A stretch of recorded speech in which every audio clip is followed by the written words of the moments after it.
Hello, and welcome back to my channel, Civil War Reports. I am your War of the Rebellion reporter, Brian Thomas Kopak. And if you've been following this channel for any length of time, you know that one of the things I've been speaking about lately has been restoration work here at Gettysburg National Military Park. And yeah, they are very busy here, getting ready for America's 250th birthday, which is coming up very shortly.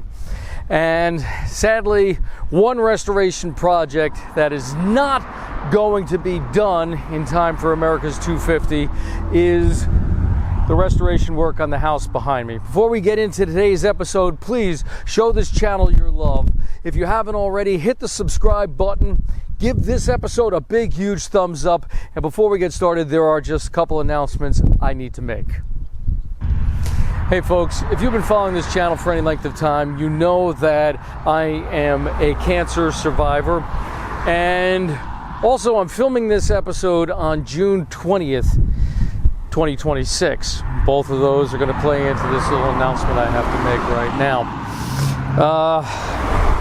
Nobody ever wants to join the cancer community. I'm one of the lucky ones. I survived. But a Facebook friend of mine, she was battling metastatic breast cancer, and I never saw a person fight with such tenacity, with such courage and such strength. Her name was Alicia. She was a young mom.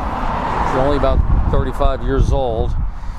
And on Thursday, June 18th, she lost her battle with cancer. And I had a feeling her time was drawing to a close when she posted that the doctor stopped her chemo. They usually only do that when there's no hope and they just want you to be in as little pain as possible for your final days. And like I said, I've never seen a woman fight, never seen anybody fight with the strength and courage and bravery that she had. And she often asked me to pray for her, which I did. Unfortunately, the good Lord had other plans. So if you haven't picked a charity that you'd like to donate to, please consider the American Cancer Society, St. Jude's Children's Research Hospital. They all do great work for those who are battling cancer. Also today, trying to jump to a happier note, June 20th, 2026, it is the 163rd anniversary of West Virginia becoming a state in the Union. And I got to tell you, years ago when I was reenacting the Civil War, I was doing an event down in West Virginia, and a guy just out of the blue came up to me and said, "I'll buy you any drink you want if you could tell me the exact date that West Virginia became a state in the Union." And I looked, picked out which beer I want, and I just turned to him and I said, "June 20th, 1863, and I would like that beer over there." And he was kind of dumbfounded and jaw dropped. He says, "How do you know this?" I said, "Very simple, and it's the only state in the Union that I know the exact day, the month, day, and year that it became a state in the Union. And that's because West Virginia became a state on June 20th, the same day I graduated from high school, and I knew it was during the Gettysburg campaign. So June 20th, 1863. And he did buy me a beer.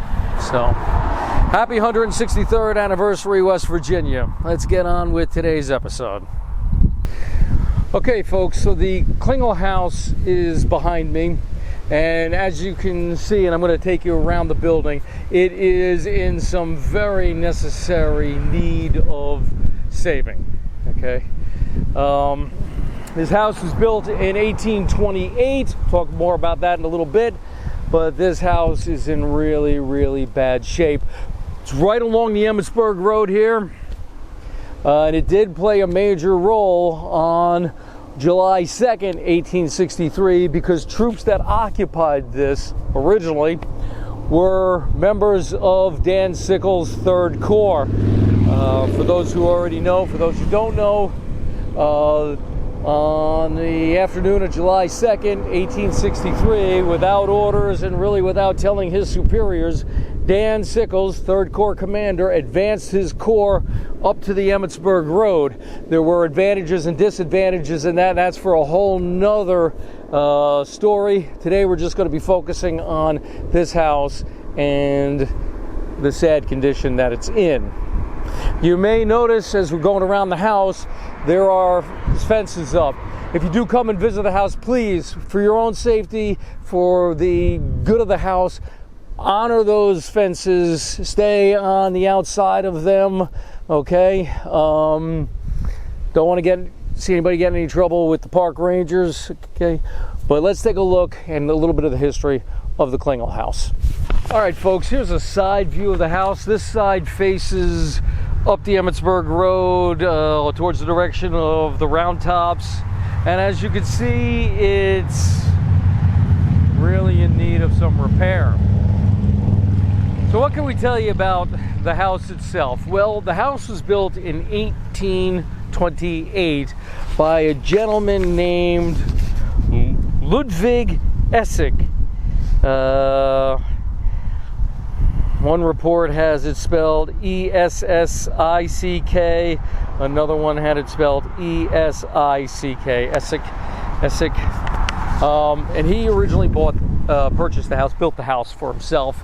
But then later on in life, well, he had to sell the house due to pay some debts to an attorney in town by the name of Jacob Benner.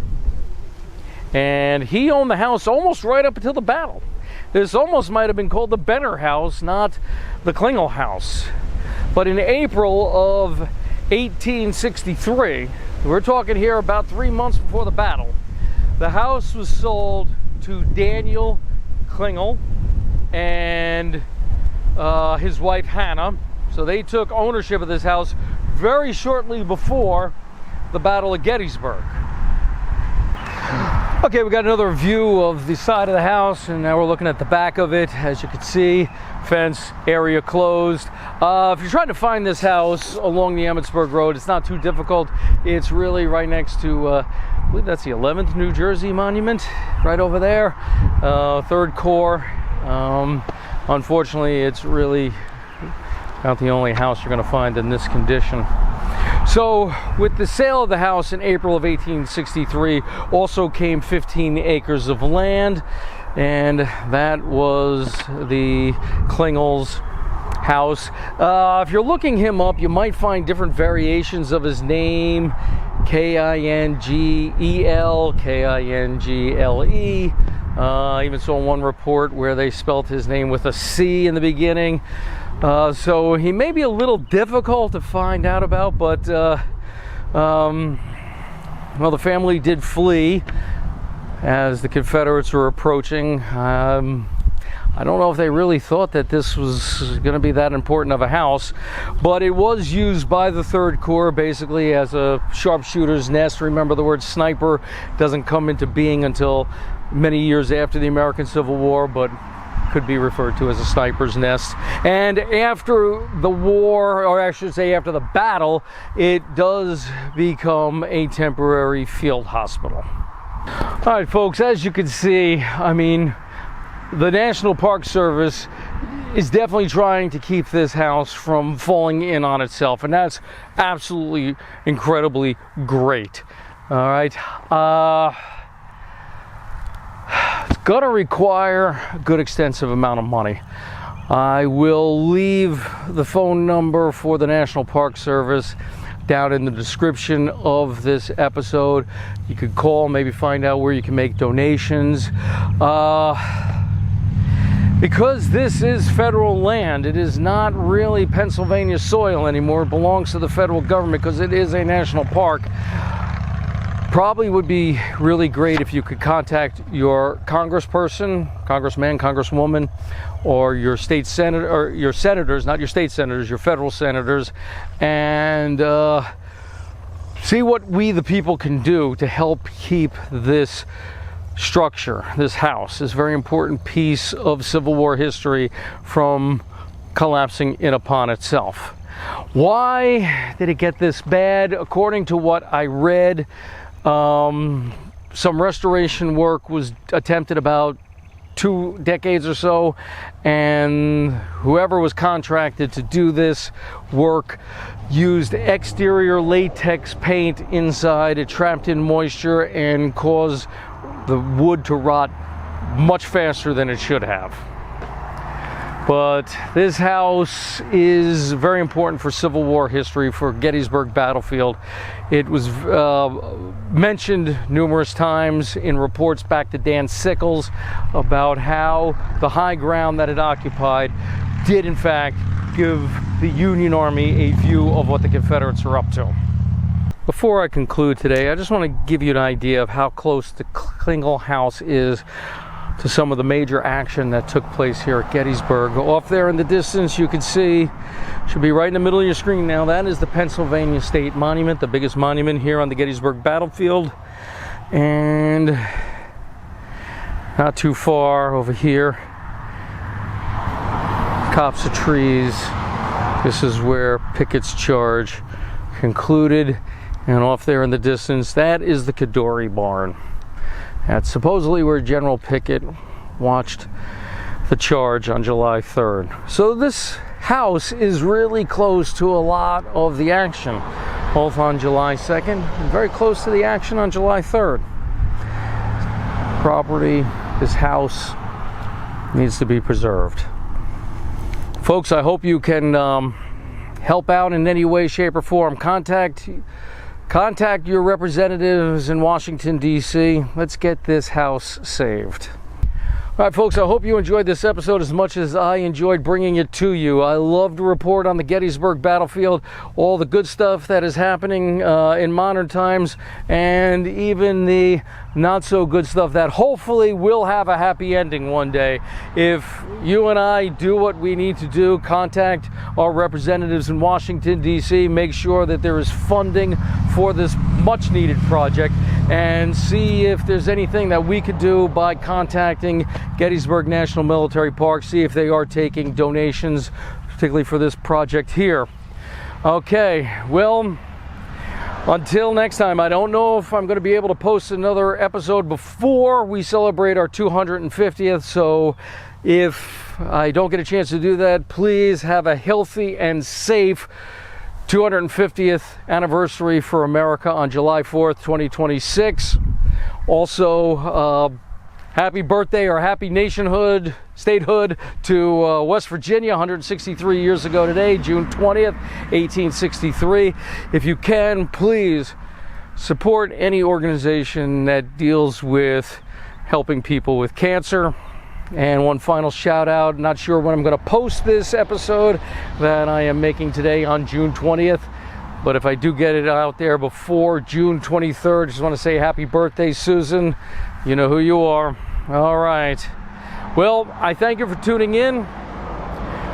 If you haven't already, hit that subscribe button. Give this episode a big, huge thumbs up. It really does help the channel. So until next time, I am your War of the Rebellion reporter, Brian Thomas Kopak. Thank you for watching, and please keep the history alive.